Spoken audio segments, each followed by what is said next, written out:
하나님의 사랑을 뭐라고 묘사할 수 있겠습니까? 하나님, 그 놀라운 크신 사랑을 뭐로 다 노래할 수 있겠습니까? 하지만 이 시간 주의 은혜를 우리에게 부어주셨어요. 주의 사랑을 조금 더 알 수 있도록 축복하옵소서. 우리의 마음의 눈을 열어주시고 우리의 생각을 열어주옵소서. 잊을 수 없는 은혜, 주님의 크신 사랑, 자신을 버리심으로 나를 품어주셨네.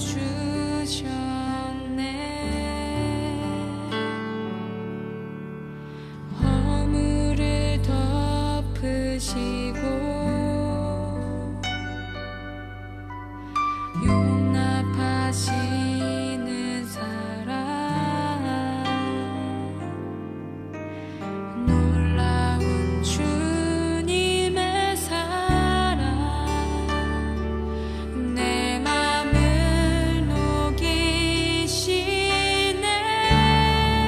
주님 사랑해요, 진정 감사해요. 나를 생각하신 오직 주님만을,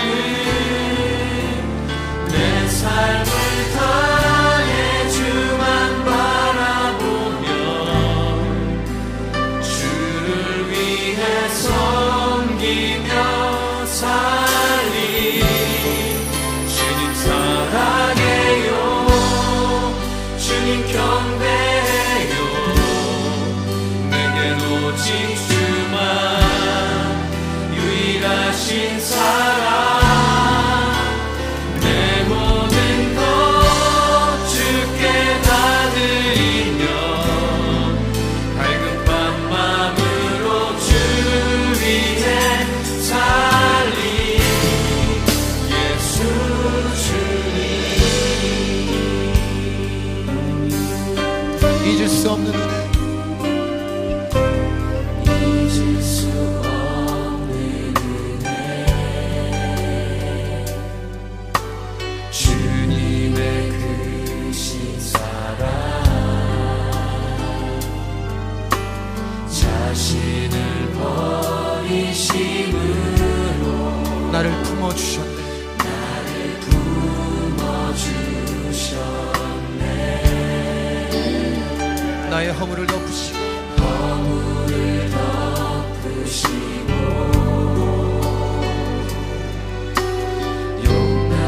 용납하시는 사랑, 놀라운 주님의 사랑, 내 맘을 녹이시네. 주님 사랑해요, 진정 감사해요. 나를 생각하신 오직 주님만을, 내 삶을 다해 주만 바라보며 주를 위해 섬기며 살리. 주님 사랑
생명 감사해요. 나를 생각하신 오직 주님만을 내 삶을 다해 주만 바라보며 주를 위해 섬기며 살리신 주님 사랑합니다. 주님 경배해요. 내겐 오직 주만 유일하신 사랑 내 모든 것 주께 다 드리며 갈급한 마음으로 주 위해 살리 예수 주님.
오늘 로마서 9장 1절부터 8절까지 말씀을 같이 보았습니다.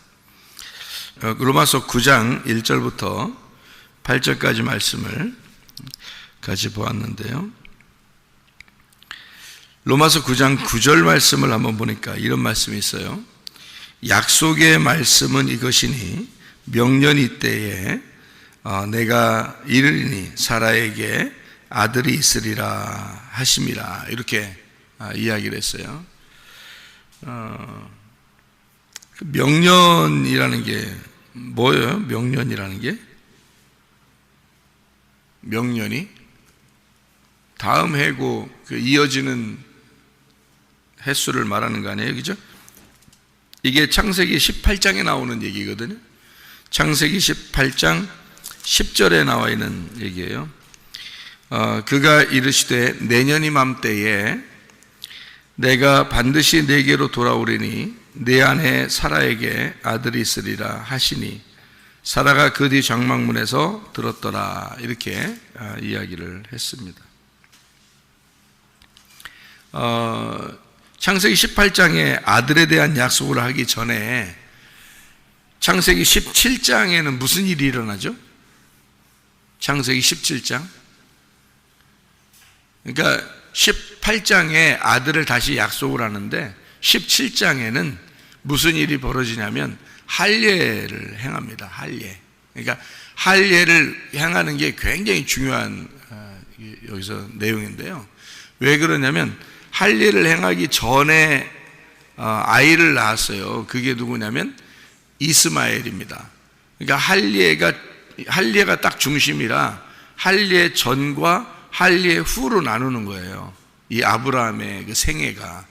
그러니까 할례 전에는 하갈을 통해서 이스마엘을 낳는 거고, 그리고 할례를 받고 난 다음에는 사라를 통해서 이삭을 낳는 거예요. 그러니까 그게 이렇게 나눠지는 그 기점이 어디냐면 할례예요. 창세기 17장이죠. 그러니까 창세기 17장 전에는 이스마엘이 있는 거고, 창세기 17장 이후에는 이삭이 있는 거예요. 그게 이제 할례 때문에 나눠지는 얘기거든요. 할례 때문에. 그러니까 명년 이맘때 또는 내년 이맘때 뭐 이렇게 얘기하는 것은 이런 말이에요. 할례 때문에 나오는 것이다. 할례가 며칠 만에 할례를 받아요. 여러분, 며칠 만에 할례를 받죠? 성경에서는 난지 8일 만에 할례를 받습니다. 그러면은 내년 이맘때에 아이가 나올 것이다. 그 말은 할례 때문에 아이가 나왔다 이 말이에요. 그러니까 할례 때문에 아이가 나왔으니까 이 아이는 며칠째 난 거예요. 할례 때문에 나온 거니까 8일째 나온 거예요. 8일째. 그러면 성경을 여러분은 이제 그렇게 보이나 모르겠는데 제가 이렇게 설명을 해드릴게요. 내년 이맘때에 아들이 나오는데 그게 할례 받은 다음에 나온 아이야. 그게 이삭이야. 그러면 할례는 며칠째 할례를 받냐면 8일째 할례를 받아. 그러면 할례를 행하고 아이가 나온 게 이삭인데 그러면 할례가 8일째야. 그러면 성경에 8일이라는 건 굉장히 중요한 거야. 그러니까 8일 할례를 통해서 나온 아들, 이 아들은 할례 전의 아들과 완전히 다른 아들이에요. 그러면은 어떻게 다르냐면 이스마엘이라는 아들과 이삭이라는 아들은 다 누구의 씨예요? 아브라함의 씨예요. 아브라함의 씨인데 아브라함이 할례 받기 전에 이스마엘을 낳은 거고 할례 받은 다음에 이삭을 낳은 거란 말이에요. 그러니까 이렇게 다른 거예요. 그러면 이스마엘은 할례 받기 전이니까 뭐를 의미하는 거냐면 아브라함의 아들인데 똑같은 아브라함의 아들인데 껍질을 말하는 거고요. 할례를 받고 난 다음에 아들을 낳은 이삭은 아브라함의 똑같은 아들인데 알곡을 말하는 거예요. 그러니까 껍질은 천국 못 가죠. 껍질은 알곡만 천국 가죠. 그래서 그렇게 써놓은 거예요, 성경에. 그러니까 이스마엘을 미워해서 쓰는 게 아니에요. 이스마엘도 하나님이 사랑하시는 아들이에요. 이스마엘 하나님이 듣는 아들이고 하나님이 주신 아들이에요. 그 아들도요. 그런데 이제 이삭이 나옴으로써 이스마엘을 쫓아내게 돼요. 그 이유가 있어요. 왜냐하면은 이삭이라는 아들이 할례를 받고 난 이후의 아들이기 때문에 그런 거예요. 할례를 받고 난 이후에 아들이 나오면 그 전에 아들은 쫓아내야 되는 거예요. 왜 그러냐면 성경의 원리가 할례 받기 전의 아들과 할례 받고 난 다음의 아들은 어떤 차이가 있느냐면요, 아브라함의 입장에서는 자기가 죽기 전과 죽은 이후를 말하는 거예요. 그러니까 할례가 곧 뭐냐면 침례고요. 침례 혹은 세례라고 그러죠. 할례가, 그 할례는 그러니까 뭘 의미하는가 하면 껍질을 벗겨내는 걸 말하는 거고요. 그리고 육체를 죽이는 걸 말하는 거예요. 그게 할례란 말이에요. 그러니까 할례가 성경에서는 굉장히 중요한 구원의 표란 말이에요. 그러니까 할례 곧 침례 곧 구원의 표 이렇게 되는 거예요. 그게 노아 홍수라고 얘기하는 거예요. 베드로서에서는 그게. 그러니까 이게 이제 할례 받기 전 그것은 죽음을 이제 의미하는 거고요. 할례 받고 난 다음에는 뭘 의미하면 부활을 의미하는 거예요. 그러니까 이스마엘은 반드시 어떻게 돼야 돼요? 죽어야 되는 거예요. 그러니까 이삭은 반드시 어떻게 돼야 돼요? 살아야 되는 거예요. 그러니까 부활해야 되는 거예요. 그래서 예수님이 며칠 날 부활한다고 했어요? 8일 날 부활하는 거예요. 그래서 그러니까 성경은 정해진 어떤 그 틀이라는 게 있어요. 이렇게. 그래서 그 틀을 알면 이런 게 이제 이렇게 말씀이 이렇게 보이는구나 되는 거예요. 그러니까 예수님이 안식 후 첫날 부활하잖아요. 그게 8일 날이에요. 그래서 할례 8일 날 부활하는 것을 의미하는 거고, 8일 날 부활하는 것은 그러니까 뭐라는 거예요? 예수님이 죽으시는 게 누구로 죽었다는 얘기예요? 이스마엘로 죽었다는 얘기예요. 그리고 뭘로 부활했다는 얘기야? 이삭으로 부활했다는 얘기예요. 그러니까 이스마엘로 죽고 이삭으로 부활하니까 이스마엘은 꼭 있어야 돼요. 이스마엘이라는 게 없어도 돼요. 꼭 있어야 되는 거예요. 그러니까 꼭 있어야 되는 아들이니까 하나님이 아브라함이 하갈을 통해서 이스마엘을 낳을 때, 이스마엘을 이제 낳을 때 이제 하갈하고 이렇게 아브라함이 이렇게 같이 있었을 거 아니에요. 그러면 하나님이 막으면 돼요. 원래는 아들 안 나오려면 하나님이 뭐 막는 장면들이 상당히 많아요, 성경에. 이건 안 된다 그러면 가서 막아요, 하나님이. 근데 안 막으면은요, 그게 다 뜻이 있는 거예요. 그러니까 뒤에 신약 부분에 다 그 뜻이 설명이 돼 있어요. 구약에 있는 내용을 신약으로 설명을 해놨어요. 이게 왜 내가 안 막았는지 아느냐, 이건 이런 의미에서 안 막은 거다, 이게 말씀이야, 이게 성경 2개를 말하는 거야, 이렇게 얘기하는 거죠. 그러니까 이스마엘이라는 이 아들은 존재해야 된다는 얘기예요. 꼭 존재해야 돼. 그래서 하나님이 안 막는 거예요. 그러니까 이스마엘은 나와서, 그러니까 이제 아브라함 입장에서는 이제 이런 거죠. 아들이 이제 둘이라면, 이스마엘과 이삭이 있다면요, 아브라함이 가운데 있어요. 그러면 이스마엘로 죽고 이삭으로 부활하는 거예요, 아브라함 입장에서는. 그러니까 아브라함이 이제 여러분과 저라면 이렇게 하는 거죠. 이스마엘로 죽고 이삭으로 부활한다, 이렇게 되는 거죠. 마치 이런 것과 똑같아요. 성경이 이런 율법의 이 말씀이잖아요. 이 책이잖아요, 성경책. 이 성경책이 있다면 불뱀으로 죽고 놋뱀으로 부활한다는 걸 얘기하는 거죠. 불뱀으로 죽고 놋뱀으로 부활한다. 그럼 불뱀은 뭘 의미하는 거냐면 율법을 의미하는 거고요, 이 성경 자체가. 놋뱀은 진리의 언약의 말씀을 말하는 거죠. 그러니까 그거로 사는 거죠. 그걸 쳐다보면 사는 거야. 그러니까 똑같은 성경이야. 똑같은 성경인데 하나는 불뱀으로 돼 있고 하나는 놋뱀으로 돼 있단 말이에요. 이 성경책 아들이 둘이 있는데 하나는 이스마엘로 돼 있고 하나는 이삭으로 돼 있는 거야, 성경이야.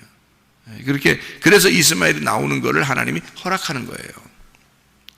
성경을 2개로 설명해야 되니까 그런 거죠. 그러니까 할례라는 것이 굉장히 중요한 거죠. 할례라는 게 껍질을 벗겨내는 거고 죽음을 의미하는 거고, 그러니까 할례를 받고 난 다음에 태어난 아들이 이삭. 그러니까 이삭은 8일 날 태어난 아이다. 다시 말하면 부활의 아들이라 그 말이에요. 부활의 아들.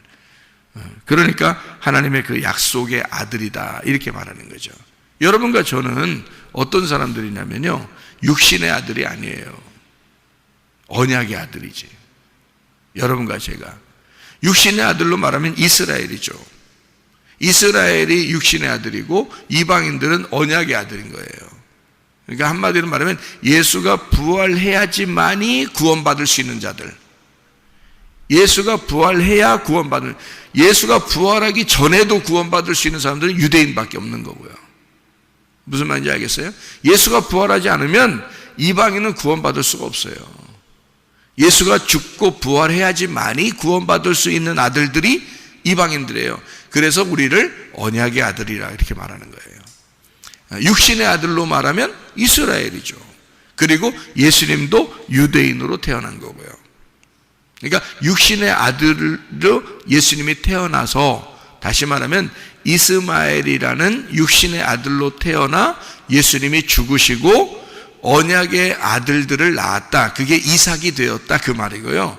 그 언약의 아들이 여러분과 저라는 거예요. 그 얘기를 하는 거예요. 로마서는 이방인들에게 쓴 책입니다. 로마서는요, 이방인들에게 너희들이 원래 육신적으로 말하면 구원받을 수 없는 아들들이야, 자녀들이, 우리들이. 근데 하나님의 언약의 말씀으로 보면 너희들이 구원받을 수 있는 자녀들이야, 충분한 자녀들이야. 다시 말하면 할례를 통해서 나온 이삭과 같은 자야. 부활의 아들들이라는 거야. 너희들이 언약의 아들이라는 거야, 그게. 그러니까 너희들도 충분히 구원받을 수 있는 아들들이야. 바울도 자기는 이스라엘 사람입니다. 자기도요. 그러니까 육신으로 보면은 나는 육신의 자녀들, 이 이스라엘 백성들을 내가 정말 내 목숨이 죽더라도 그들이 구원받았으면 좋겠다. 왜냐하면 자기 같은 민족이니까. 이스라엘 사람들이 다 구원받았으면 좋겠다. 그런데 언약의 자손들이 있다. 이 언약의 자손들을 위해서 자기가 부름을 받았다 이거죠. 그게 이방인들에 대한 이야기를 하고 싶어서 그런 얘기인데요. 이게 지금 로마서 9장이 이방인, 그러니까 육신의 자녀로 나온 것을 무시하지 마라. 그들은 다 하나님의 백성들이고 구원받을 자들이다. 그러나 언약의 백성들도 있다. 이 언약의 백성들도 하나님의 구원받을, 예수가 부활하고 난 다음에 나타난 자들이고 이들도 하나님이 충분히 구원할 자격이 있는 거잖아요. 이제 이런 얘기들을 쓰려고 얘기한 거고요. 여러분과 저에게는 육신의 자녀가 아니니까, 하나님의 육신의 자녀가 아니니까 우리는 언약의 자손이 돼야 된다는 거죠. 언약의 자손이 돼야 구원을 받은 거니까. 그러니까 할례의 자손이 돼야 된다는 거예요. 할례의 자손이라는 말은 껍질이 벗겨져야 된다는 거예요. 그 말은 죽어야 된다는 말입니다. 여러분이 죽음을 경험해야 그 다음에 부활의 자손이 된다. 그러니까 이스라엘 사람이나 지금은 우리 이방인들이나 다 똑같이 어느 자손들이에요? 언약의 자손이란 말이에요. 구원받은 백성을 언약의 자손이라 그렇게 말하는 거예요. 지금은. 그러니까 우리는 육신의 자녀는 아니니까 다 언약의 자손. 구원받으면 이스라엘 백성들 중에서도 구원받은 사람들이 있겠죠. 지금도, 그죠? 그 구원받은 사람들은 이제 육신의 자녀가 아니라 언약의 자손이 되는 거죠. 이제 그 사람들도 부활의 자손이 되는 거니까. 그러니까 이스마엘이 아니라 이삭이 되는 것이다. 참된 이스라엘, 그죠? 참된 이삭이 되는 거죠. 이스마엘은 육신의 자녀니까, 육체니까 그렇게 얘기하는 거예요. 그러니까 아브라함의 씨가 다 그 자녀가 되는 게 아니라 이삭의 씨라야지만이 자녀가 된다. 이삭은 어떤 사람이냐면 창세기 22장에 보면 아브라함이 이삭을 갖다가 번제로 드립니다. 번제로 드리는데 하나님이 그 번제로 드리는 그 자리에서 이삭을 살리시죠. 그게 부활입니다. 그러니까 이삭의 자손으로 나오는 자들을 통해서 하나님의 언약을 이루겠다라고 해서 이삭의 씨들이라고 하는데요. 이삭의 씨를 통해서 나온 자만이 진짜 아들이다. 아브라함의 씨가 이삭 하나밖에 없다 하고 그 이삭을 통해서 이제 이스라엘이 나오는 거예요. 이게 아브라함, 이삭, 야곱이죠. 야곱을 통해서 이스라엘이 나오는 건데 그 이스라엘은, 참된 이스라엘은 아브라함과 이삭을 통해서 나오는 이스라엘이 돼야 된다. 이제 야곱을 통한 이스라엘인데 그게 이삭을 통해서 나왔단 말이에요. 그러니까 야곱과 에서도 똑같아요. 이게 쌍둥이를 낳아서 이삭이 이제 아들을 낳았는데 에서와 야곱을 낳았단 말이에요. 이것도 똑같이 나누어 놓은 거예요. 에서와 야곱이라고. 그러니까 에서를 하나님이 미워하지 않아요. 이삭이 특별히 에서를 사랑한단 말이에요. 이해가 되십니까? 에서를 특별히 사랑하는데 리브가를 통해서, 그러니까 이삭의 아내죠. 리브가를 통해서 야곱이라고 하는 사람에게 복이 내려가도록 이렇게 만들어요. 그러니까 마치 이런 얘기죠. 아담과 하와가 있는데 아담 속에 있는 또 다른 아담이 하와예요. 그러니까 아담 안에 아담이 있었던 거야. 그래서 그 아담 안에 아담이 나와서 그게 하와가 된 건데 그 하와가 아담의 복음인 거죠. 핵심. 그러면 리브가라는 여자는 어떤 존재냐면 이삭 안에 있는 이삭이란 말이에요. 무슨 말인지 알겠어요? 그러니까 이삭은 겉으로 껍질의 이삭은 에서를 사랑하는 거예요. 그 아들 중에 껍질을 사랑하는 겁니다. 그런데 이삭 안에 있는 리브가, 이삭 안에 있는 그 또 다른 이삭은 누구를 사랑하나요? 야곱을 사랑하는 거란 말이에요. 그러니까 복음을 사랑한단 말이죠. 여러분과 제가 훌륭해서 구원받은 게 아니에요. 야곱과 같은 자인데 하나님의 은혜로 그냥 사랑을 받게 된 거예요. 우리들이. 그래서 우리를 통해서 이스라엘이 나오도록, 교회가 만들어지도록 하나님이 만들어 놓으신 거예요. 그러니까 예수의 그 부활을 통해서 나온 그 아들이 교회가 되도록 만드는 거예요. 교회라고 하는 건 한 사람이 이루어지는 게 아니잖아요. 여러 사람이 이루어지잖아요. 그러니까 원래는 아브라함과 이삭과 야곱의 축복이죠. 아브라함과 이삭과 야곱 한 사람씩인데 그 야곱을 통해서 이스라엘이 되잖아요. 그러니까 그 자손들이 12아들이 돼서 그가 교회가 이루어지는 거예요. 그러니까 한 사람이 아니고, 그러니까 한 사람을 통해서 나온 아들들이 12아들이 돼서 교회가 완성되는 거란 말이에요. 여러분 한 사람 한 사람이 모여서 교회가 되는 거예요. 예수 그리스도가 우리 안에 들어온 언약의 자손들이 모여서 교회를 만드는 게 이게 완성이에요. 여러분, 성경의 원래 목적이 교회라고 했잖아요. 원래 성경의 목적은 교회라고요. 그러니까 교회 때문에 성경을 쓰신 거고 교회 때문에 이 세상을 창조한 거예요. 그러니까 창조의 목적을 잊어버리지 말라고. 창조의 목적은 교회예요. 교회 만들어야 되니까 창조를 하실 수밖에 없는 거야, 이 세상을. 교회가 목적이라고요. 그래서 교회가 그리스도의 신부가 되게 하고 그 새 예루살렘인 교회가 천국이라고 만들려고 한 거예요. 그게 성경의 목적이라고요. 그러니까 창조는 창조의 목적이 있었던 게 아니에요. 교회를 만들려고 창조를 할 수밖에 없었던 거예요. 이거를 성경을 분명하게 하는, 그러니까 성경을 진짜 깨달으면요, 바울같이 진짜 깨달으면요, 그러니까 저는 이제 은혜를 받고 뭐 말씀을 좀 알게 되었다, 뭐 완벽하지는 않지만 그래도 알게 되었다, 이렇게 알게 됐다는 것은요, 그렇게 하면 바울이 뭐 굉장한 사람처럼 여겨지지 않아요. 바울이요, 모세가 막 굉장한 사람처럼 여겨지지 않는다고요. 왜냐하면 모세 때나 바울 때나 뭐 성경에 안에 있는 사람들이잖아요. 그러면 저도 성경을 보는 사람이고 성경을 깨닫고 이해하면 되는 거거든요. 모세도 그 당대에 하나님 말씀을 이해한 사람이고요, 바울도 그 당대에 하나님 말씀을 이해한 사람이라고요. 그러면 지금 우리들은 내가 이 말씀을 이해하게 되면요, 모세나 그 당대의 모세나 그 시대의 바울이나 똑같으라는 얘기예요. 바울이 막 굉장해서 막 바울 모세가 굉장하니까 모세 이렇게 할 필요가 없어요. 예수님이지. 우리는 예수 그리스도라는 복음을 깨닫기 위해서 그걸 이해하는 자들이죠. 그 시대마다. 그러니까 그 바울이 그 교회에 대한 깨달음을 보세요. 굉장하죠. 그러면 우리가 성경을 보면 뻔할 뻔짜 교회에 대해서 쓴 책이에요, 이게. 이 성경이. 그러면 그 교회에 대해서 정확하게 내가 깨달았어요. 저도 그걸 알았어요. 정확하게 이걸 이해했다고요. 창조의 목적을 이해했다고요. 이 세상이 왜 만들어졌는지 그 이해했다고요. 이 세상 살다가 우리가 앞으로 어떻게 되는지 다 이해했다고요. 이 땅에서는 어떻게 살아야 되는지, 하늘나라 올라가는 게 그게 뭔지 다 이해했다고요. 그게 뭐냐면 교회예요. 교회가 완성이라고요. 그래서 교회를 안식 후 첫날 할례를 받고 난 이후에 나타난 그 이삭, 야곱, 이스라엘이 돼서 예수님이 12제자를 만드는 거예요. 예수님이 이삭과 같은 존재죠. 또 야곱과 같은 존재죠.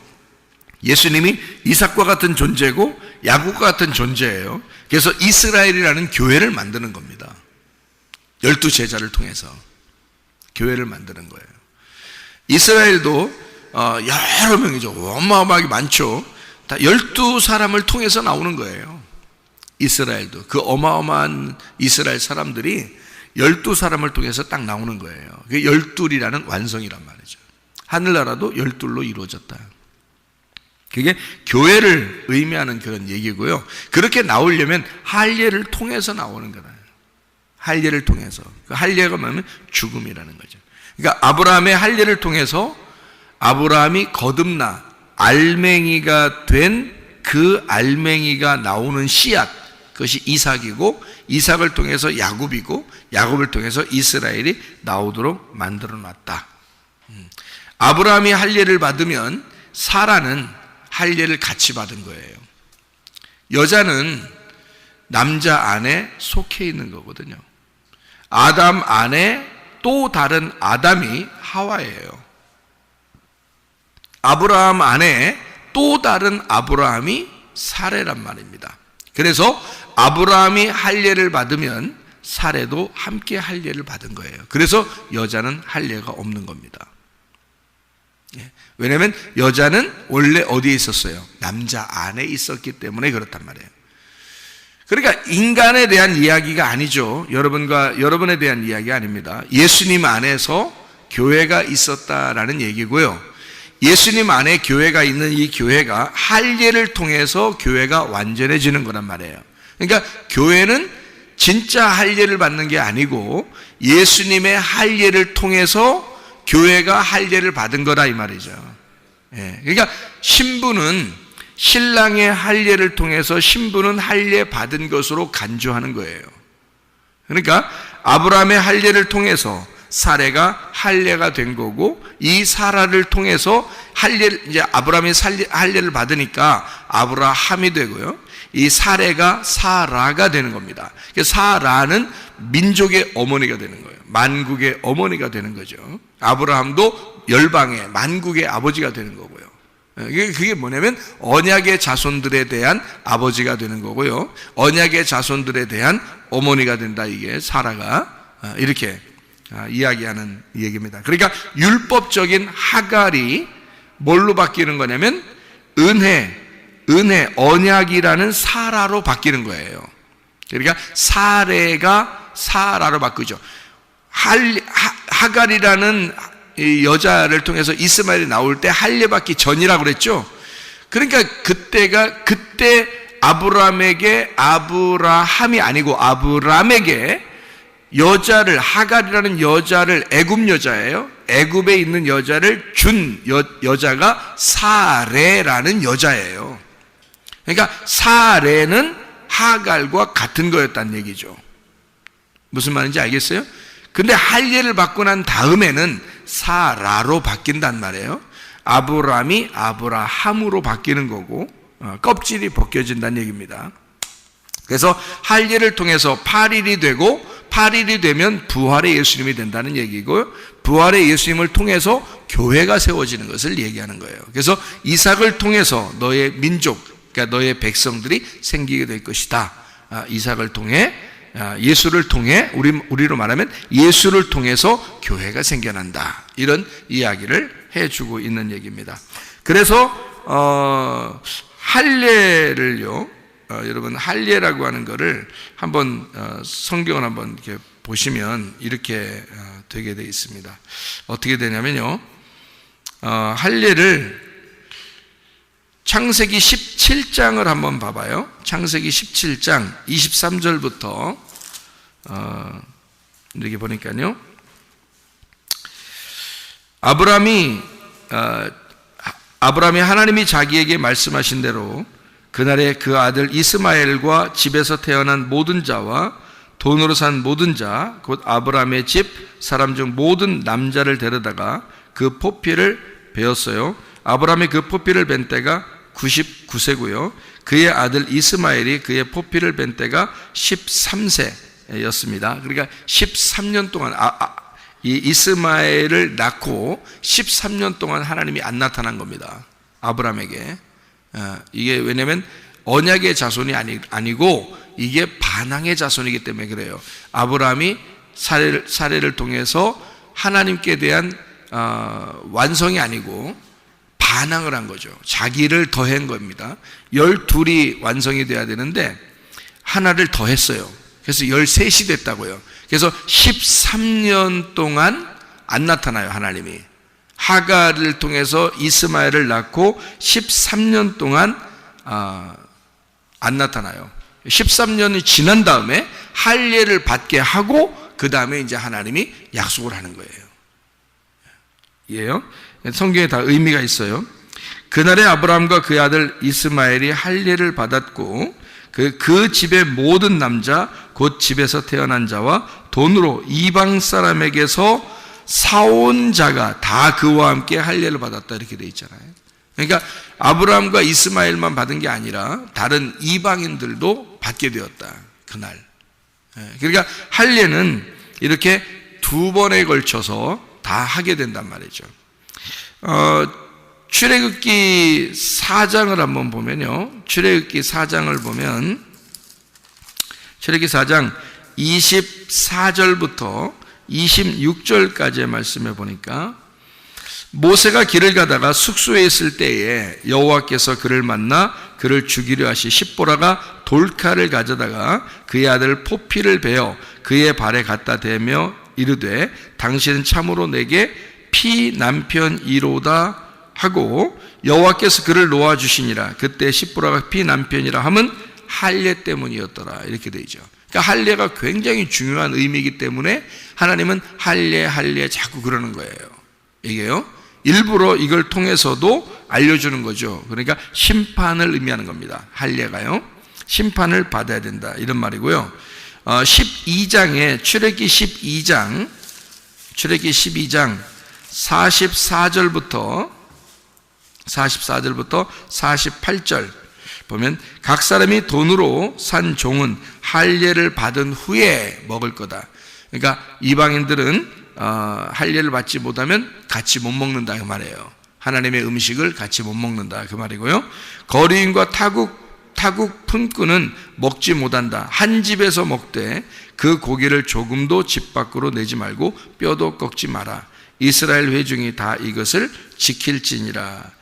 너희와 함께 거류하는 타국인이 여호와의 유월절을 지키고자 하거든 그 모든 남자는 할례를 받은 후에야 가까이 하여 지킬지니 곧 그는 본토인과 같이 될 것이나 할례 받지 못한 자는 먹지 못할 것이니라. 그러니까 할례가 얼마나 중요한지 아시겠죠? 유월절 할례를 통해서 다른 백성들이 이 백성과 똑같이 먹을 수가 있다는 거예요. 할례를 받지 못하면 먹지 말라는 겁니다. 함께 음식을 나누지 못한다. 그러니까 한마디로 말하면 교회가 될 수가 없다는 겁니다. 하나님 말씀을 받을 수가 없다는 얘기예요. 이게요. 그러니까 할례가 없이는 하나님 말씀을 받을 수가 없다 이런 얘기고요. 자, 이게 이제 여기 출애굽기에서 여기 할례를 이렇게 받잖아요. 그죠? 할례를 받아서 이스라엘 백성들이 함께 이제 같이 히브리인들이 되어서 같이 나오게 되는 건데요. 여호수아 5장을 한번 보면요. 여호수아 5장에 2절부터 9절까지 말씀 보니까 그때 여호와께서 여호수아에게 이르시되 너는 부싯돌로 칼을 만들어 이스라엘 자손들에게 다시 할례를 행하라. 여호수아가 부싯돌로 칼을 만들어 할례산에서 이스라엘 자손들에게 할례를 행하니라. 여호수아가 할례를 시행한 까닭은 이것이니 애굽에서 나온 모든 백성 중 남자 곧 모든 군사는 애굽에서 나온 후 광야길에서 죽었는데 그 나온 백성은 다 할례를 받았지만 애굽에서 나온 후 광야길에서 난 자는 할례를 받지 못하였음이라. 이래서 할례를 다시 행합니다. 그러니까 애굽에서 나온 사람은 광야에서 죽었죠. 그런데 광야에서 죽은 사람 말고 새로 태어난 아이들인데 할례를 못 받았단 말이에요. 그게 광야에서 거듭난 자들이란 말이에요. 그 광야에 거듭난 자들은 반드시 뭘 해야 된다? 할례를 받아야 된다. 그래야 하나님의 백성이 된다는 거예요. 그러니까 할례가 얼마나 중요하면 이렇게 출애굽할 때 할례하고 그 다음에 다시 요단강 건너 가나안 땅에 들어갈 때 또 할례라는 거예요. 그러니까 할례는 이렇게 두 번에 걸쳐서 하는 이유가 있어요. 왜냐하면 하나는 율법의 할례고요, 하나는 언약의 할례란 말이에요. 그러니까 이런 얘기가 있죠. 성경에는 첫째 부활이 있고 둘째 부활이 있습니다. 둘째 사망을 거치지 않으면은 둘째 부활이라고 그러고요. 그러니까 성경에는 둘째 사망이라는 단어가 있는데 그거는 둘째 부활하는 자들을 설명해서 둘째 사망을 맞이하면 죽는 거고요, 지옥에 가는 거고, 둘째 사망을 만나지 않으면 둘째 부활하는 거예요. 그게 그러면 첫째는 첫째 부활이라는 게 있어요. 그 성경에는 또 첫째 사망이라는 단어가 없어요. 그러니까 성경에 여러분 잘 알아야 돼요. 첫째 사망이라는 게 없고 첫째 부활이라는 단어가 있어요. 요한계시록을 여러분 읽어보면 아시죠? 첫째 부활에 동참한 자, 첫째 부활 뭐 이런 얘기가 있습니다. 그 다음에 둘째 사망을 당하지 않아야 된다 이렇게 말하고 둘째 사망이라는 단어가 나와요. 그러니까 첫째 부활과 둘째 사망이라는 단어가 나오는데 그 말은 첫째 사망이 있었기 때문에 첫째 부활이 있는 거예요. 이걸 잘 아셔야 된다. 첫째 사망이라는 단어가 없다고 해서 없는 게 아니라고요. 첫째 사망이라는 단어가 없는데 그 단어가 없어도 첫째 사망이 있어. 그래서 첫째 부활한다 뜻 얘기한 거예요.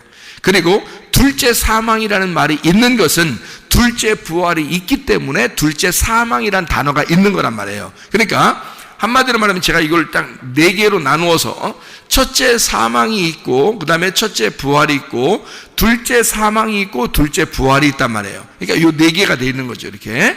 그러니까 첫째 사망은 언제 있는 거예요?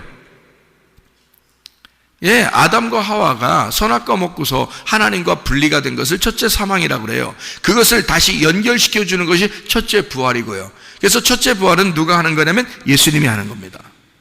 첫째 부활은 예수님이 하는 거예요. 그래서 예수님이 부활하셨을 때 우리가 그 부활에 동참하게 되는 거죠. 예수님이 부활한 것에 대해서 우리가 따라가는 거란 말이에요. 우리가 원래 부활한 게 아니라고. 예수님이 부활하신 거고 예수님 부활에 우리가 붙어 있는 자들이지. 성경을 분명히 그렇게 가르치고 있죠, 우리한테. 그러니까 예수님이 부활했는데 우리는 거기에 붙은 자요, 이렇게 돼 있죠. 예수님을 우리가 따르는 자요, 부활에 동참하는 자요, 부활에 동참한 자들은 뭐 이렇게 되죠. 이게 왜 그러면 예수 부활이 첫째 부활이고 거기에 동참한 자들이 우리란 말이에요. 그러니까 첫째 부활은 예수님이 하는 거란 말이야. 우리가 하는 게 아니고 거기에 붙은 자들은 둘째 부활이 하는 자들이야. 그래서 할례도 애굽에서 나올 때 할례, 그리고 요단강 건너서 가나안 땅에서의 할례가 두 개가 이렇게 나오는 거예요. 이렇게. 마찬가지로 예수님도 우리에게 첫째 부활이 되셨고 우리는 그에게 붙은 두 번째 부활하는 자들이 된단 말이에요. 그러니까 첫째 부활에 동참한 자들은 두 번째 부활에 동참하기 때문에 둘째 사망이 없는 거야. 그래서 우리 보고 둘째 사망이 없는 거다 이렇게 말하는 거예요. 그게 그 말이 너희들 둘째 사망이 없는 거야. 그러니까 첫째 부활에 동참하지 않은 사람들은요, 그럼 둘째 사망이 있는 거지, 이 사람들한테는. 그러니까 이 땅에서 예수를 안 믿는 자들은 둘째 사망을 가는 거란 말이에요. 두 번째 죽는 거란 말이에요. 여기서도 사는 동안에 하나님과 분리가 되어 있는 상태였잖아요. 하나님을 못 만난 상태였잖아. 이게 죽음의 상태란 말이에요. 그런데 예수님을 못 만나게 되면 그 사람이 진짜 죽을 때 진짜 두 번째 또 죽게 된단 말이에요. 영원히 하나님과 떨어지게 된다고요. 그걸 둘째 사망이라 그러는 거라고요. 우리는 예수의 부활에 동참한 자라고요. 예수의 부활에 동참한 자니까 그 사람들은 둘째 사망이 없어. 우리 죽을 때 죽는 게 아니야. 그래서 우리는 두 번째 부활하게 된다, 이렇게 말하는 거란 말이죠. 그렇게.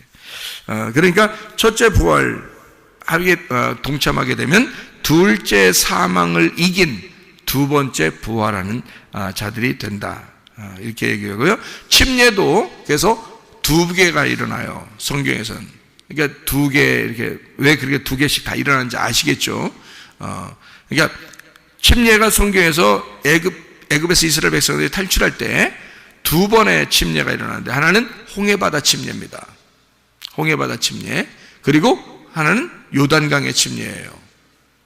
그러니까 거듭난 자들이, 그러니까 광야에서 거듭난 새로 태어난 자들이 건너가는 침례란 말이에요. 그게 요단강 침례라고요. 요단강 건너서 만나리, 그게 그거야. 요단강 건너서 만나리. 우리가 부활에 동참하는 자가 되는 것이고 예수님과 함께 가나안 땅을 누리러 가는 사람들이란 말이에요. 그러니까 어린 양의 혼인잔치에 누리러 가는 사람들, 하나님 말씀을 듣게 된 자들, 이런 사람들이에요. 지금 우리들을 말하는 것입니다. 그래서 성경에는 이렇게 2개씩 이렇게 나누어가지고 이렇게 설명을 하는데요. 창세기 1장에 보면 남자와 여자를 이미 창조했어요. 창세기 1장에 26, 27절을 봐봐요. 창세기 1장에 26, 27절을 봐봐요. 뭐라고 되어 있냐면, 여기 하나님이 우리 형상을 따라 우리의 모양대로 우리가 사람을 만들고, 이렇게 하나님이 우리 형상대로 사람 만들고 그들로 바다의 물고기, 하늘의 새, 가축, 온 땅에 기는 모든 것 다스리게 하자 했고요. 하나님이 자기 형상, 곧 하나님의 형상대로 사람을 창조하시되 남자와 여자, 여기 이제 남자 창조하신 게 이게 자칼레케바라고 그래요. 자칼레케바. 동물들도 다 성경에서는 자칼레케바예요. 남자, 여자 이렇게. 동물들도 남성, 여성 이렇게 돼 있잖아요. 그게 자칼레케바라고요. 남자, 여자, 남성과 여성을 만들었다. 이게 자칼레케바입니다. 이걸 창조하셨다 이렇게 돼 있고요. 창세기 2장에 23절을 봐요. 23절. 아담이 이르되 이는 내 뼈 중에 뼈요 살 중에 살이라. 이것을 남자에게서 취하였은즉 여자라 부르리라 하리라 할 때 그 남자에게서 취하였은즉 여자라 부르리라 할 때 그 남자가 이쉬입니다. 이쉬.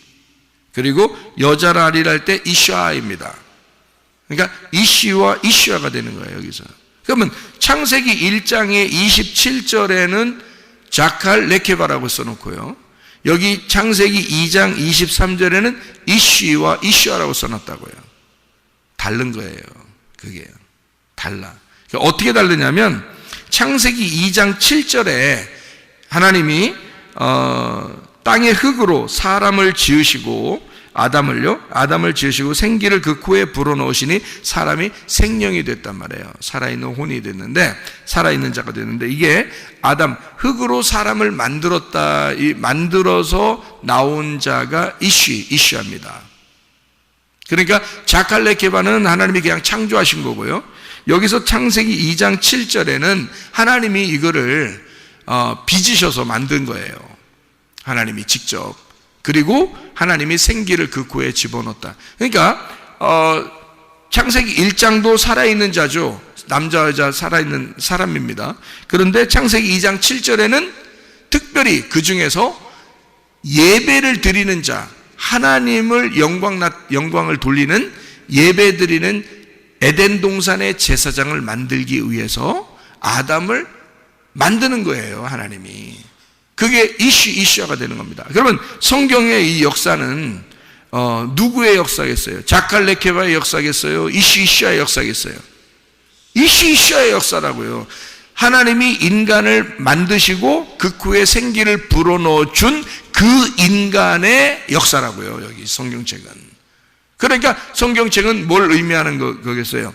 예수 그리스도, 그 아담을 통해서, 예수 그리스도라는 아담을 통해서 이쉬를 통해서 이슈아가 나오는, 그러니까 교회가 나오는, 우리 신부가 나오는 그 역사를 설명하려고 쓴 책이 이 성경책이라고요. 그러니까 결국 마지막에는 그 본색을 드러내, 성경책의 모든 본색을 드러내서 성경의 마지막에는 뭐라고 본색을 드러내냐? 이슈아가 곧 교회를 만들려고 했던 것이다라는 것을 설명하려고 성경책이 쓰다 본색이 확 드러나죠. 그게 마지막 성경의 결론 부분이란 말이에요. 이게. 그러니까 두 번의 침례, 두 번의 부활, 두 번의 할례를 통해서 하나님은 이슈아의 그 완성, 그리스도와 교회를 이루는, 완성하는 하늘나라의 교회, 그러니까 땅에서의 교회가 요단강 건너가 하늘나라 교회가 될 수 있도록 만들어 놓는 그 하나님의 역사를 만드는 것이 바로 이 성경책이라는 것입니다.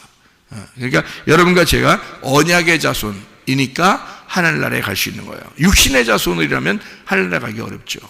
언약의 자손, 그러니까 지금 육신의 자손들도, 이스라엘이라는 육신의 자손들도 언약의 자손이 돼야 돼요. 그래야 하나님 나라에 갈 수 있다. 그러니까 이것은 성경을 로마서 9장을 통해서 뭐를 구분하는 것이다? 육신의 자손과 언약의 자손이 있다. 언약의 자손들이 하나님의 기업을 이을 자이다. 이게 누구를 통해서 나타났다? 이스마엘이 아니라 이삭을 통해서 나타났다. 그래서 이삭을 통한 언약의 자손들이 바로 여러분과 저, 우리 모두가 하나님의 백성들이 다 언약의 자손들이 된다. 이것을 이야기하는 것입니다. 이 약속, 우리는 약속으로 말미암아 자녀가 되었으니까 이 약속으로 말미암아 자녀가 된 우리들이 그 주님과, 우리를 낳으신 그 주님과 동행하다가 주님 만나시기를 바랍니다. 기도하겠습니다.